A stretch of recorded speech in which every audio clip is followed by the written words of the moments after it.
Hey, this is Nicholas with the Backyard TARDIS here with another audiobook review. This one is for Dune by Frank Herbert. And it's a full cast narration, but the main narrator is Scott Brick, so he does kind of all the in-between stuff. But there's a lot of people doing the voices on this one. And Dune is something that... And you'll see the next one I'm going to do is Foundation. And I feel like I'm experiencing sci-fi backwards because I experienced Star Wars. And from Star Wars I went to Dune. And from Dune I went to Foundation. And I think Foundation is really the source of a lot of that stuff in Star Wars. But Star Wars was probably pulling from the Dune series because you see a lot of evidence of the Isaac Asimov. And see, I was always really into H.G. Wells, really into Jules Verne. And I hadn't really explored these authors that are kind of, pillars of sci-fi. So wanted to check this out, especially with the movie coming out. I really didn't know what Dune was. I never saw the previous movie. So one of the things I instantly noticed was Arrakis.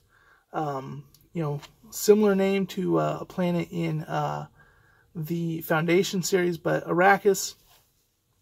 We see the young Prince Paul Atreides Wadib.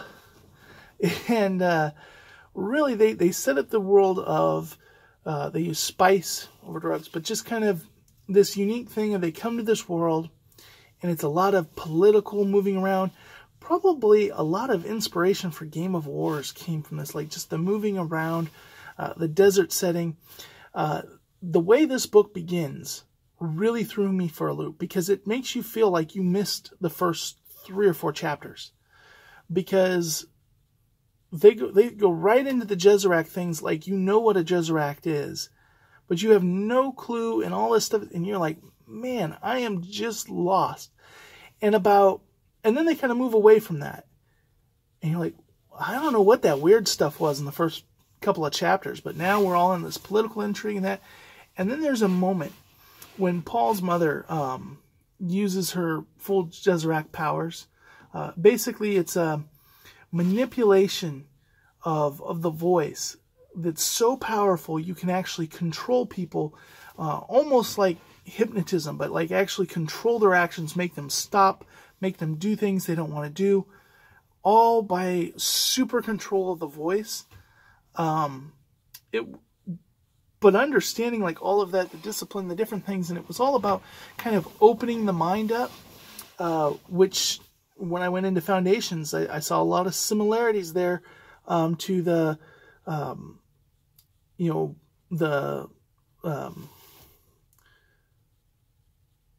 can't even think about it, but the science that they had for predicting the psycho historians.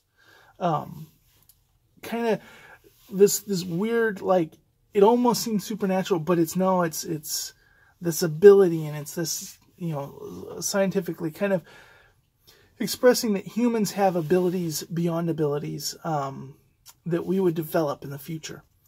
And so this was just really interesting, the character depth. By the end of it, I'm like, where's the next book? When's the movie coming out? I want more from this world. Jason Momoa is in the movie. Oh boy, I'm up for that. Yeah. The characters are just so deep, so rich, such a detailed alien world. It's well done. And so I'm not going to do spoilers in this one. Not going to go at too much length, but I would definitely, if you're not a reader, I would give the audiobook a try. This is an excellent audiobook. If you're somebody who's not sure on it, give this one a try, or read the book. And of course, I've not seen the previous movie coming out. I don't know if that's going to be good enough, but this is a world to get into. This is definitely a world, especially if you're a Star Wars fan. You see a lot of references, a lot of, okay, they pulled this idea, and of course the sandworm. I think this is going to be the year of sandworms. We had the Mandalorian happen, where that's going to be like a phase, like everybody's going to have a sandworms. Tremors is going to come back because of Dune. Like there's going to be like a direct to streaming Tremors 5 or 6 or whatever they're at now, just because everybody's into sandworms right now.